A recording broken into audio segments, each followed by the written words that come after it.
Глубоко уважаемые коллеги и друзья, в Новосибирске вот уже 15 лет работает объединенная научно-социальная такая организация, Сибирское отделение Международной славянской академии. Я участник этой организации. До этого я был организатор Сибирского отделения медакадемии в Новосибирске, ректором мединститута, поэтому очень хорошо знаю особенности и тонкости, если хотите, нашей социальной жизни у нас в Сибири. Поэтому обращаюсь к вам по тем итогам той памяти, которая сохранилась у меня по сибирским регионам. Должен сказать, что пройдя войну, отечественную, я участник этой войны, вернувшись в Новосибирск, я застал Новосибирск в очень интересном событии. Новосибирск и Сибирь, в которую я выезжал, очень много выезжал в Сибири, она поднялась. Здесь было около 5 миллионов иммигрантов после войны из-за Урала. Здесь строились и работали сотни технических и машиностроительных и специальных заводов. Новосибирск был крупнейшим индустриальным центром. И надо отдать должное, что при организации Сибирского отделения Большой академии академик Лаврентьев Михаил Алексеевич двигал объединенную науку, развивал не отдельные только институты, а объединял институты в одну проблему, и эта проблема была здоровье, трудоспособность и эффективность труда нации Сибири. Нации Сибири, не отдельных участков. И такая программа, проблема человека Сибири, была сделана. Курировал программу вице-президент академик Трофимук, а Лаврентьев мне говорил, как председателю медакадемии здесь, говорил, пусть академия занимается наукой о человеке, его психикой, его особенностью утомления, его программами работы, жизни, образования. А лечит пусть, это слова академика Лаврентьева, пусть Минздрав. Это его обязанность. И надо сказать, что в то время сибирский регион за Уральем, включая Дальний Восток, он резко возвышался в своем социально, я бы сказал, таком историческом движении.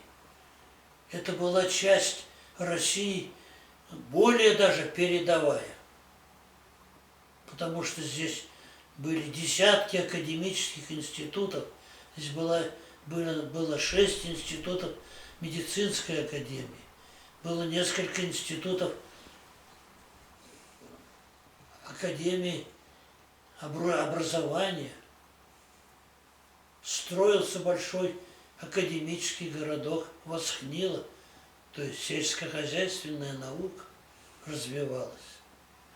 И если посмотреть на карту, посмотреть на прошлое, я бы сказал, что так сравнивая, где-то до 70-х, а потом от 70-х до 90-х годов Россия на востоке страны имела колоссальный социально-исторический подъем и в сельском хозяйстве, и в промышленности, и в культуре, и в образовании, по всем статьям. Я свидетель этого. Постепенно вот эти очень сильные внутренние движения истории в России стали затихать. Появился 90-й год, перестроечный, так сказать, период. Он отразился и в Сибири. Стали меняться тематики здесь, в Академгородке. Стали меняться тематики и наших филиалов, включая Якутию, Камчатку и так далее. Начинался упадок сибирской энергетики, интеллекта, ума, культуры и той истории, которую известна была по Сибири с очень высоким подъемом, миграцией здесь и так далее. Вот это был подъем. А потом возникает разделение отдельных проблем на маленькие проблемы. Медицина превращается в медицину ремонта. То есть врачи не обучаются клинике как надо. Они становятся врачами посредственного ремонта. Есть какая-то жалоба, значит, дать лекарство по определенной ведомости и так далее, даже по интернету. В целом медицина в Сибири очень упала. И то, что я знаю, я был ректором мединститута в Новосибирске, после крупнейшего терапевта Залесского и терапевтов в Томске. Уровень медицины резко сократился. Сократился, во-первых, потому что нет преподавателей той школы, которая учила врача быть врачом, а не ологом, не там гинекологом или оренгологом или так далее. Ологи – это частные, так сказать, звенья медицины. А терапевт, клиническая медицина факультетских клиник была известна в мире, и в Томске, и в Новосибирске, в Иркутске. Профессор Седов был в Томске, извиняюсь, был профессор Яблоков и так далее. Вот происходит такой постепенный спад. Культура снижается, количество и качество специалистов уменьшается, величина технического вооружения постепенно тает, и в Сибири накапливается вместо тех иммигрантов, которые давно уехали, где-то около 5% безработных. А если вы поедете на север или поедете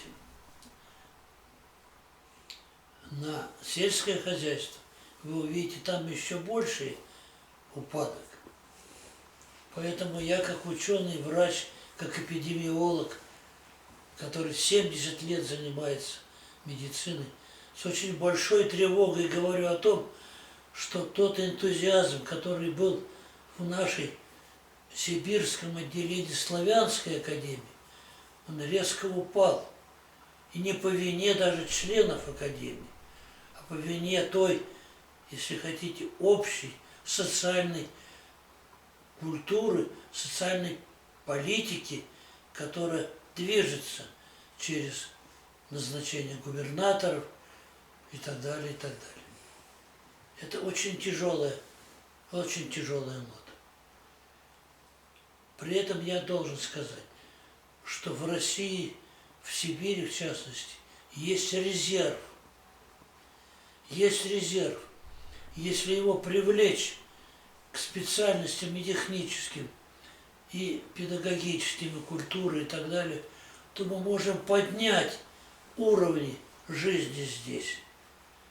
И особенно важно, потому что, когда человека производит нация, то производство человека часто, производство, семья, беременность, дети, обучение, потом тренировка и так далее, она сегодня по стоимости снизилась примерно в 4 раза. Дешевле становится подготовка человека производства. Если убрать 8% наших миллиардеров и миллионеров, то, оказывается, резко упала и черта человека потребления. То есть, когда человека готовят, государство или какие-то частные конторы должны его потреблять. Как потреблять? Производства нет, сельское хозяйство на ниточке, транспорт, дороги. Вы знаете, о чем речь идет. Зато официальная статистика показывает, что все хорошо, как в песне «Прекрасный маркиз». На самом деле нехорошо. Поэтому человека потребление в России, особенно в Сибири сейчас, резко снизилось. И вот за час работы человека в Сибири он в среднем, может быть, получает 0,2 доллара. Если сравнить статистику Соединенных Штатов сейчас, там за час примерно такого же потребления труда он получает 2 доллара, 3 доллара. А у нас 0,2 доллара. Значит, возникает проблема. Проблема не в культуре только, а в том, как соотносится процесс истории человека производства и каких людей мы производим и для чего. И человека потребления, то есть какие же производственные базы труда или культуры, или транспорта, или так далее, нанимают, берут к себе этих подготовленных людей. Так вот, у нас человека производство упало, а человека потребление упало еще больше. Поэтому такой кризис, о котором много писал Петерим Сорокин в свое время у нас экономисты, включая нашего знаменитого основоположника в Сибири, экономиста Аганбегяна Абелгезовича. Об этом писали, но все продолжается вниз и вниз. Поэтому я сейчас, как председатель вот этого сибирского отделения Славянской академии, от имени всех наших делегатов, от всех членов и корреспондентов, участников, обращаюсь к сибирскому населению. Посмотрите, куда идет жизнь. Что нам обещают выборы? Разберитесь, куда и кто. И поэтому наш призыв сейчас нашей российской, сибирской академии состоит в том, чтобы понять и двигаться по такому каналу, по такому историческому началу, не отдаваясь Китаю и не продавая свои патенты или сырьевую базу Сибири полностью, а думать о том, какая же нация здесь будет, сколько здесь населения. За Уралом-то всего 26 миллионов остается, а их будет еще меньше. Значит, пишут в правительстве, мы покроем все через пришельцев. И Средняя Азия и так далее. Не покроем, потому что пришельцы не выполняют тех функций, которые были обязаны выполнять местные трудоспособные люди. И в образовании, и в культуре, и во всех отношениях. Это крупнейшая проблема сейчас. Давайте задумаемся. Давайте задумаемся. Рухнула перестройка в 90-е годы. Рухнула. Сейчас рухнет еще что-то.